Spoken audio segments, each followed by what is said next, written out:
الحمد لله وكفى والصلاة والسلام على من لا نبي بعده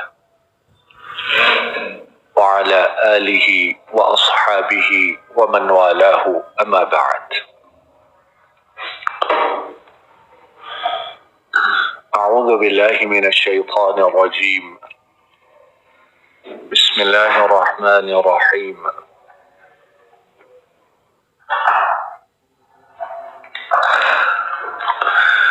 بسم الله الرحمن الرحيم. لقد كان لكم في رسول الله أسوة حسنة لمن كان يرجو الله واليوم الآخر وذكر الله كثيرا.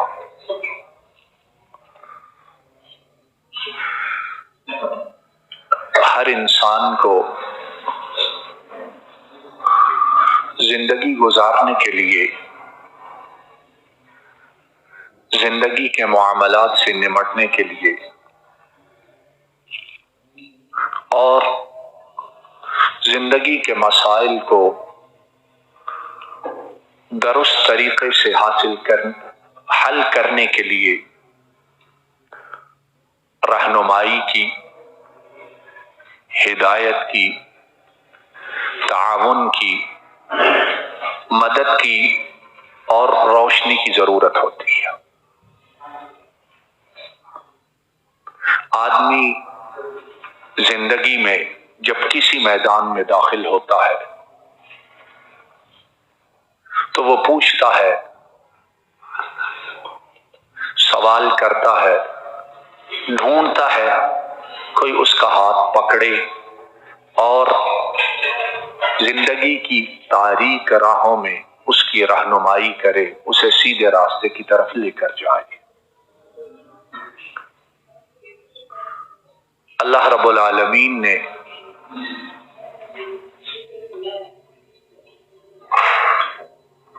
اللہ رب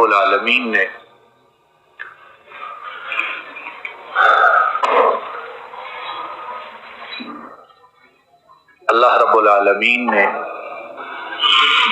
انسانوں پر رحم فرماتے ہوئے، عنایت فرماتے ہوئے، شفقت فرماتے ہوئے اور ان کی کامیابی اور بہتری کے لیے انہیں ایک ایسی شخصیت اور ایسا نمونہ عطا فرمایا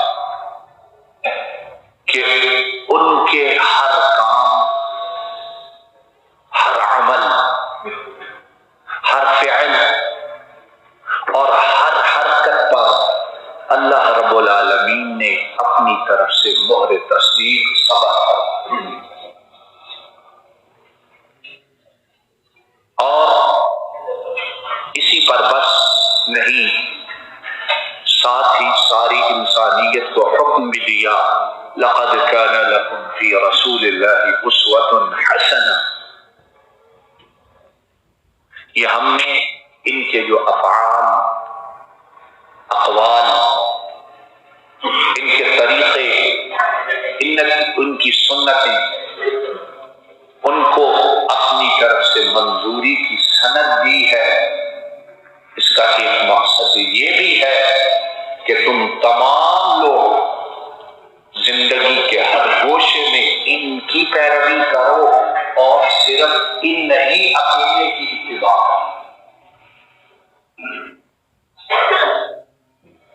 اسوۃ حسنہ.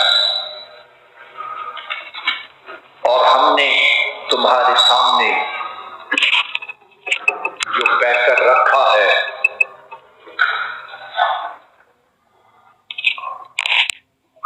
جو تمہارے سامنے ہم نے جو پیکر علم و عمل رکھا ہے،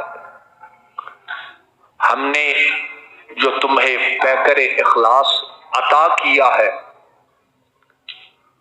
ان کا ایک ایک عمل اور زندگی کا ایک ایک گوشہ حسنہ، اس میں بہتری، خوبصورتی اور کمال کے سوا اور کوئی چیز ہے ہی نہیں. نمونہ بھی ہے، اور نمونہ کیسا ہے؟ حسنہ، بہترین، لاجواب. اور جو چیز بہترین اور لاجواب ہو اس کے بعد کسی اور چیز کی طرف دیکھنے کی ضرورت باقی رہتی ہے. اور یہی اللہ رب العالمین کی توفیق سے ہم اہل حدیثوں کی دعوت، آواز اور پیغام ہے کہ جب پیدا کرنے والے نے نمونہ بھی بنایا اور لاجواب بنایا، بہترین بنایا، تو پھر اس کے بعد جو انہیں چھوڑے یا ان کے بعد کسی اور کی طرف دیکھے یا کسی اور کو تلاش کرے تو اسے پھر ضلالت، رسوائی اور خذلان کے سوا کچھ مل نہیں سکتا ہے. تو نبی کریم صلی اللہ علیہ وسلم کی حیات طیبہ، آپ کے اسوہ مبارکہ، آپ کی سیرت بابرکات، اس میں سے ایک گوشہ آپ کے اخلاق مبارکہ ہے. اور اخلاق کی آج ہمیں جتنی ضرورت ہے شاید اس سے پہلے اتنی ضرورت کسی قوم، کسی ملت اور کسی زمانے میں بسنے والے لوگوں کو نہ ہو. فتنوں کی وجہ سے، برائیوں کی وجہ سے، ہوائے نفس کی وجہ سے جتنی ضرورت نبی کریم صلی اللہ علیہ وسلم کے اخلاق کو اپنانے کی، اس کو حاصل کرنے کی اور اسے عام کرنے کی ضرورت ہے، شاید اس سے پہلے اتنی ضرورت کبھی نہ ہو. اور اخلاق، اس کے متعلق اللہ رب العالمین ارشاد فرماتے ہیں، نون والقلم وما يسطرون ما انت بنعمت ربك بمجنون وان لك لاجرا غير ممنون وانك لعلى خلق عظيم. ایک ایک آیت اور ایک ایک لفظ اگر اس کا حق ادا کرنا چاہیں تو دن اور ہفتے صرف ہو جائیں، ان الفاظ کا حق ادا نہیں کر سکتے. اللہ رب العالمین نے اتنے شاندار، اتنے لاجواب اور اتنے معجز بیانی کے ساتھ اپنے پیغمبر علیہ الصلوۃ والسلام ان کی بعض صفات کا تذکرہ فرمایا ہے. وَإِنَّكَ لَعَلَى خُلُقٍ عَظِيمٍ. قسمیں اٹھانے کے بعد، ایک نہیں کئی قسمیں اٹھانے کے بعد فرمایا، اور یقیناً آپ اخلاق عظیم کے بلند مرتبہ پر فائز ہیں. اور پھر آگے اخلاق، اس کی بھی کئی جوانب ہے. اس مختصر سے وقت میں آئیے نبی کریم صلی اللہ علیہ وسلم، آپ کا جو تعلق، آپ کا جو معاملہ، آپ کا جو اخلاق اپنے اصحاب کرام کے ساتھ تھا، اپنے ساتھیوں کے ساتھ تھا، اپنے سرفروشوں کے ساتھ، اپنے جانثاروں کے ساتھ، ان لوگوں کے ساتھ کہ جو ہر دم اپنا سب کچھ آپ پر قربان کرنے کے لیے تیار اور مستعد تھے. اسی پر بس نہیں، بلکہ آپ کے لیے ہر قسم کی قربانی دینا اسے اپنی سعادت سمجھتے تھے. تو صحابہ کرام رضوان اللہ علیہم اجمعین، ان کے ساتھ جو تعلق تھا، ان کے ساتھ جو پیار تھا، ان کے ساتھ جو الفت تھی، ان کے ساتھ جو گہری وابستگی تھی، اس کا سبب، اس کی اساس، اس کی بنیاد اور اس کا مبدأ کیا تھا؟ وہ اللہ رب العالمین کا دین تھا، توحید تھی، قرآن و سنت تھا. آج بڑے قائدین، نام نہاد لیڈر اور بڑے جبہ و دستار والے، بڑی اونچی اونچی کلاہوں والے، اور حقیقت میں وہ کج کلاہ ہیں، انہوں نے اپنے ساتھیوں کے ساتھ تعلق کی بنیاد کیا رکھی ہوتی ہے؟ اور پھر اس کے جو نتیجے نکلتے ہیں، 5، 10، 8، 9 سال تعلق چلتا ہے، اس کے بعد جو چیزیں منظر عام پر آتی ہیں، آدمی کا سر شرم کے ساتھ جھک جاتا ہے. نبی کریم صلی اللہ علیہ وسلم، آپ کا تعلق سب سے زیادہ کس صحابی کے ساتھ تھا؟ سب سے زیادہ پیار کس شخصیت کے ساتھ تھا؟ سب سے زیادہ وابستگی کس ذات بابرکت کے ساتھ تھی؟ ابو بکر صدیق رضی اللہ تعالی عنہ۔ اور ایک نکتہ کی بات، نبی کریم صلی اللہ علیہ وسلم کا تعلق حضرت ابو بکر کے ساتھ نبوت سے پہلے کا ہے، نبوت سے پہلے کی وابستگی ہے، دوستی نبوت سے پہلے کی ہے، لیکن نبی کریم صلی اللہ علیہ وسلم جب نبوت ملنے کے بعد ابو بکر کا مقام و مرتبہ بیان کرتے ہیں، اپنی وابستگی اور تعلق بیان کرتے ہیں، تو اساس اور بنیاد کسے بناتے ہیں کہ اس ابو بکر نے اس دین کے لیے، میرے لیے اور اللہ کی توحید کے لیے سب سے زیادہ قربانیاں دی ہیں۔ امام مسلم حضرت عمرو بن العاص رضی اللہ تعالی عنہ ان سے بیان کرتے ہیں، وہ کہتے ہیں قلت یا رسول اللہ صلی اللہ علیہ وسلم ای الناس احب الیک؟ قال عائشہ، فقلت من الرجال؟ قال ابوها، او كما قال صلی اللہ علیہ وسلم۔ حضرت عمرو بن العاص وہ کہتے ہیں کہ میں نے نبی کریم صلی اللہ علیہ وسلم سے پوچھا، اے افضل الخلق، اے انسانیت، اللہ کی مخلوق میں سب سے بہترین، مجھے یہ بتلائیے آپ کو اللہ کی مخلوق میں سب سے زیادہ پیارا کون ہے؟ سب سے زیادہ محبت کس کے ساتھ ہے؟ صحابہ کرام کی چاہت، تڑپ، تمنا کہ انہیں معلوم ہو پیغمبر کے دل میں ان کا کیا مقام و مرتبہ ہے صلی اللہ علیہ وسلم۔ نبی کریم صلی اللہ علیہ وسلم نے فرمایا، عائشہ، عمرو بن العاص، مجھے مخلوق میں جو سب سے زیادہ پیارا ہے اس کا نام عائشہ ہے۔ فوراً عرض کیا من الرجال، خواتین سے نہیں مردوں کے متعلق پوچھتا ہوں، معلوم ہو میرا مقام و مرتبہ کیا ہے۔ تو فرمایا جو صدیقہ کا باپ صدیق ہے وہ مخلوق میں مردوں میں مجھے سب سے زیادہ پیارا ہے۔ اب اس پیار کی، محبت کی، تعلق کی اساس کیا ہے؟ آئیے اس کو بھی نبی کریم صلی اللہ علیہ وسلم کے الفاظ مبارکہ ہی میں سنتے ہیں۔ امام بخاری اور امام مسلم دونوں بیان کرتے ہیں حضرت ابو سعید الخدری رضی اللہ تعالی عنہ سے،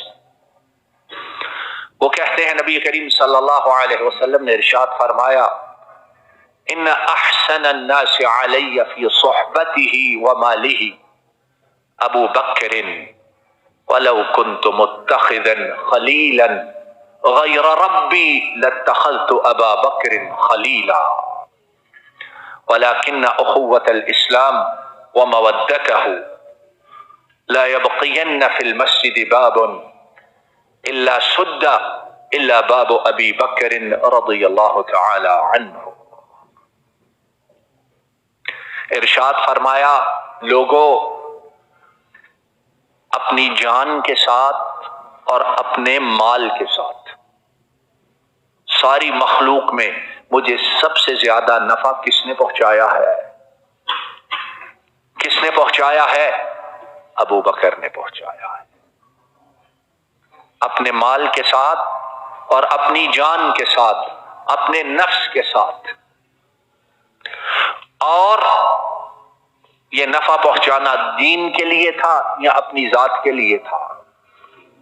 یہ نفع پہنچانا توحید کے لیے تھا یا اپنی ذاتی شخصیت کے لیے تھا؟ یہ نفع پہنچانا سنت کو عام کرنے کے لیے تھا یا نبی کریم صلی اللہ علیہ وسلم کے ذاتی معاملات کو سدھارنے کے لیے تھا؟ فرمایا اس لیے اگر میں نے کسی کو اپنا خلیل بنانا ہوتا، اور خلیل کیا ہوتا ہے؟ گہرا ترین تعلق قلبی والا ساتھی اور دوست، میں نے اگر کسی کو خلیل بنانا ہوتا ساری مخلوق میں تو میں خلیل ابو بکر کو بناتا۔ لیکن بات یہ ہے کہ میں اپنے رب کو اپنا خلیل بنا چکا ہوں، اور بعض روایات میں ہے میرا رب مجھے خلیل بنا چکا ہے، اب مخلوق میں سے میں کسی کو خلیل نہیں بناتا۔ لیکن سب سے زیادہ محبت اور اسلام کا جو رشتہ مضبوط ترین ہے وہ محمد کا ابو بکر کے ساتھ ہے صلی اللہ علیہ وسلم، اور دنیا والوں کو اس کی ایک علامت، ایک نشانی اور ایک آیت یہ فرمائی اسی وقت ہی۔ مسجد نبی جو تھی ابتدائی دور میں، اس میں بعض صحابہ کرام کے گھروں سے دروازے کھلتے تھے، دروازہ کھولا مسجد میں آ گئے تو ارشاد فرمایا اب سب کے دروازے بند کر دیے جائیں، مسجد میں دروازہ کھلا رہے تو صرف ابو بکر کا کھلا رہے رضی اللہ تعالی عنہ۔ تو نبی کریم صلی اللہ علیہ وسلم، آپ کا تعلق، آپ کی وابستگی اور آپ کا پیار و محبت جو سب سے زیادہ تھا وہ ابو بکر صدیق رضی اللہ تعالی عنہ کے ساتھ تھا۔ وجہ اور سبب کیا ہے؟ دین کے ساتھ تعلق، دین کے لیے قربانی، قرآن و سنت کے لیے اپنا سب کچھ لگا دینا اور اس کا جذبہ، اس کی وجہ سے نبی کریم صلی اللہ علیہ وسلم انہوں نے اپنا سب سے گہرا تعلق قائم کیا تو ابو بکر صدیق کے ساتھ کیا۔ صحابہ کرام کے ساتھ رضوان اللہ علیہم اجمعین، ان کے ساتھ نبی کریم صلی اللہ علیہ وسلم باوجود کہ وہ آپ کی عزت، احترام، تقدیر، اجلال سب سے زیادہ کرتے تھے، اس کے باوجود نبی کریم صلی اللہ علیہ وسلم اپنی جان پر، اپنے نفس پر، اپنی ضرورت پر، اپنی چاہت پر، اپنی بھوک پر اپنے صحابہ کرام کو فضیلت دیا کرتے اور اپنی خواہش، اپنی بھوک، اپنی چاہت اس کو ایثار کرتے ہوئے قربان کر دیا کرتے تھے۔ امام بخاری حضرت ابو ہریرہ رضی اللہ تعالی عنہ ان سے بیان کرتے ہیں، حضرت ابو ہریرہ وہ خود ہی فرماتے ہیں کہ میں ایک دن بھوک کی شدت کی وجہ سے فاقہ مستی، کتنے دن گزر گئے، پیٹ میں کچھ گیا نہیں ہے، کمزوری اور بھوک کی وجہ سے نڈھالی، یہاں تک کہ بے ہوشی غالب آتی ہے، چلنا مشکل ہے۔ فرماتے ہیں ایک دن بھوک کی وجہ سے راستے پر بیٹھا ہوں، شاید کوئی آنے والا کچھ کھلا دے، کچھ لے دے، کچھ پلا دے۔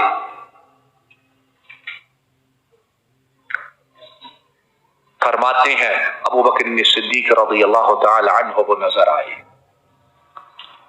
میں فوراً اٹھا، آگے ہوا، ایک آیت مبارکہ اس کے متعلق سوال کیا۔ حضرت ابو بکر صدیق رضی اللہ تعالی عنہ انہوں نے آیت کا معنی بتایا، تفسیر بتلائی اور چلے گئے۔ پھر تھوڑی دیر میں عمر ابن الخطاب وہ آئے، کہتے ہیں آگے بڑھا، ان سے آیت کا معنی پوچھا، انہوں نے بتلایا اور چلے گئے۔ میں پھر نڈھال ہو کر بھوک کے ساتھ وہیں بیٹھ گیا۔ اتنے میں کیا ہوا؟ ثم مر بی ابو القاسم، یہاں تک کہ اللہ کی مخلوق میں سب سے بہترین وہ تشریف لے آئے صلی اللہ علیہ وسلم۔ اب نبی کریم صلی اللہ علیہ وسلم مردم شناس، مردم شناس، چہروں سے اور جسمانی حرکات سے انسانی نفسیات کو بہترین جاننے والے، آپ نے میرا چہرہ دیکھا تو فرمایا الحق اباہر، کچھ نہ پوچھو، میرے ساتھ آ جاؤ، میں جان گیا ہوں مسئلہ کیا ہے۔ تفسیر کیا ہے اور مشکل کیا ہے، میرے ساتھ آ جاؤ۔ گھر لے گئے، اندر پوچھا ازواج مطہرات سے، کچھ آیا ہے گھر میں، کچھ ہے پڑا ہوا کھانے کے لیے؟ یہ وہ ہیں جو امام الخلق ہیں، سید الخلق ہیں، سید الانبیاء ہیں، حبیب رب العالمین ہیں، اور گھر میں پوچھنے کے لیے بھیجا ہے کہ کوئی چیز کھانے کے لیے ہے۔ اور آج لیڈر بڑا وہ سمجھا جاتا ہے، قائد بڑا وہ ہے، باہر کچھ ہو نہ ہو اس کے گھر میں دنیا جہان کی دولت، دنیا جہان کی نعمتیں اس کے گھر میں ضرور ملیں۔ اور یہاں کیا ہے کہ کچھ ہے کھانے کے لیے؟ جواب آیا ہاں، دودھ کا ایک پیالہ، دودھ کا ایک کٹورا، دودھ کا ایک برتن ہے۔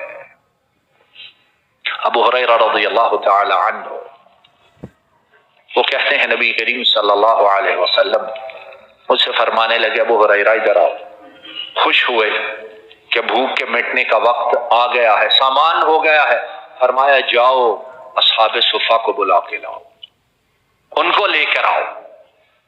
بھوک پیاس کے ساتھ بیٹھے، کس لیے کہ سنت، آپ کے دہن مبارک، آپ کی لسان نبوت اور آپ کے دریائے فیض سے جو کچھ حاصل کر سکتے ہیں اسے اپنے دامن میں سمیٹ لیں، انہیں لے کر آؤ۔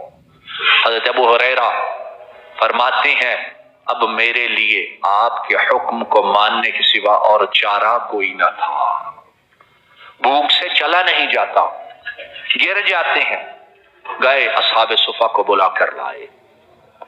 نبی کریم صلی اللہ علیہ وسلم نے فرمایا ابو ہریرہ اب ایک طرف سے شروع ہو جاؤ اور باری باری سب کو پلاتے جاؤ۔ لے کر انہیں آئے تھے اور اب یہ پینے والے نہیں پلانے والے بن گئے ہیں۔ حضرت ابو ہریرہ رضی اللہ تعالی عنہ فرماتے ہیں میں ایک ایک کو پلاتا گیا، اور میں جو پلا رہا ہوں شاید جو پینے والے ہیں ان میں سب سے زیادہ پیاس اور بھوک مجھے لگی ہوئی ہے۔ سارے فارغ ہو گئے تو نبی کریم صلی اللہ علیہ وسلم نے فرمایا بقیت انا وانت، ابو ہریرہ اب کون باقی رہ گیا ہے؟ کتنے باقی رہ گئے ہیں؟ ایک میں ہوں اور ایک تم ہو۔ عرض کیا صدقت یا رسول اللہ صلی اللہ علیہ وسلم، سچ فرمایا اے اللہ کے رسول صلی اللہ علیہ وسلم۔ تو اب امام الانبیاء اسوہ حسنہ، ان کی لسان نبوت پر کیا الفاظ ہیں؟ اقعد واشرب، اب بیٹھ جاؤ، اب تمہارے پینے کی باری ہے، تم پیو گے اور میں تمہیں دیکھوں گا۔ فقعدت فشربت، فرماتے ہیں بیٹھا پیا، آپ نے فرمایا اشرب اور پیو، میں پیتا گیا، آپ فرماتے گئے پیتے جاؤ، یہاں تک کہ حضرت ابو ہریرہ کہتے ہیں میں نے کہا والذی بعثک بالحق ما اجد له مسلکا، اے اللہ کے رسول صلی اللہ علیہ وسلم اس ذات کی قسم جس نے آپ کو رسول اور نبی بنا کر بھیجا ہے، اب تو اس دودھ کو پینے کے لیے جسم میں کوئی جگہ باقی نہیں رہی ہے۔ فرمایا اب ادھر لاؤ، اب آپ نے پیالہ پکڑا اور جو باقی تھا سب کا بچا ہوا، سب کا استعمال شدہ، سب کے ہونٹ سب کے منہ لگے ہوئے، آپ نے اس کو نوش فرمایا اور اس برتن کو ختم فرما دیا۔ لقد كان لكم في رسول الله اسوة حسنة۔ اب نبی کریم صلی اللہ علیہ وسلم جہاں آپ میں ایثار ہے، قربانی ہے، وہاں اس کے ساتھ ساتھ نبی کریم صلی اللہ علیہ وسلم کی سیرت میں ایک بہت بڑا سبق یہ ہے کہ جو اپنے ساتھی ہیں، جو اپنے جانثار ہیں، جو اپنے ماننے والے ہیں، ان کے ساتھ آپ معاملہ ایثار سے بڑھ کر صبر اور تحمل کا کرتے ہیں۔ ان کا مقام و مرتبہ، ان کی شان و عظمت، کوئی اس کا حق ادا کر سکتا، کیوں ادا کر سکتا ہے، لیکن اس کے باوجود کبھی ان سے کوئی ایسی بات، ایسی کوتاہی ہو جائے تو نبی کریم صلی اللہ علیہ وسلم صبر و تحمل کا مظاہرہ فرماتے ہیں۔ امام بخاری حضرت انس رضی اللہ تعالی عنہ ان سے بیان کرتے ہیں، کہتے ہیں کہ نبی کریم صلی اللہ علیہ وسلم آپ تشریف فرما ہے اور آپ پر نجران یمن کے قریب کا جو علاقہ ہے وہاں کی بنی ہوئی ایک خوبصورت چادر آپ نے زیب تن فرمائی ہے، آپ کے اوپر موجود ہے۔ ایک بدو آتا ہے، ایک اعرابی آتا ہے، دیہاتی، تعلیم آداب ان سے عاری، فجبذہ بردائہ، آیا اور نبی کریم صلی اللہ علیہ وسلم آپ کی چادر کے کونے کو، کنارے کو پکڑا اور کھینچا، اور اس طرح کرنا اور ہوں بھی نبی کریم صلی اللہ علیہ وسلم خلاف تہذیب، خلاف تمیز اور خلاف مروت ہے کہ نہیں؟ کھینچا اور کہا اے محمد صلی اللہ علیہ وسلم مر لی من مال الذی عندک، جو آپ کے پاس مال ہے حکم دیجئے مجھے اس مال میں سے دیا جائے۔ مانگنے آیا ہے، سوال کرنے آیا ہے، اور سوال کرنے کا طریقہ بھی مناسب نہیں ہے۔ فالتفت الیہ رسول اللہ صلی اللہ علیہ وسلم ثم ضحک ثم امر بعطاء، نبی کریم صلی اللہ علیہ وسلم آپ ناراض نہیں ہوئے، آپ نے اس کو کوئی نامناسب بات نہیں کہی، آپ نے اسے ڈانٹا نہیں ہے، آپ نے اسے کوئی سخت لفظ نہیں کہا، بلکہ چہرہ انور کے ساتھ اس کی طرف دیکھا اور آپ مسکرا دیے، ہنس دیے، اور پھر حکم دیا کہ اس آنے والے کو، اس سوال کرنے والے کو، اس چادر کھینچنے والے کو کچھ نہ کچھ ضرور دیا جائے۔ لقد كان لكم في رسول الله أسوة حسنة لمن كان يرجو الله واليوم الآخر وذكر الله كثيرا، آپ کے اسوہ حسنہ میں کس کے لیے نمونہ ہے بہترین؟ ان کے لیے جو اللہ پر اور قیامت کے دن پر ایمان رکھتے ہیں۔ اس کا معنی یہ ہوا کہ اگر اس میں نمونہ سمجھتے ہیں تو پھر انشاءاللہ ایمان ہے، اور اگر نمونہ نہیں سمجھتے تو پھر باوجود دعوی ایمان کے ایمان میں خرابی اور نقص ہے۔ اللہ رب العالمین ہمیں نبی کریم صلی اللہ علیہ وسلم، آپ کے اخلاق عظیمہ اور اپنے ساتھیوں کے ساتھ جیسا آپ کا تعلق تھا ہمیں بھی ویسا ہی تعلق اختیار کرنے کی توفیق عطا فرمائے۔ وآخر دعوانا ان الحمد للہ رب العالمین۔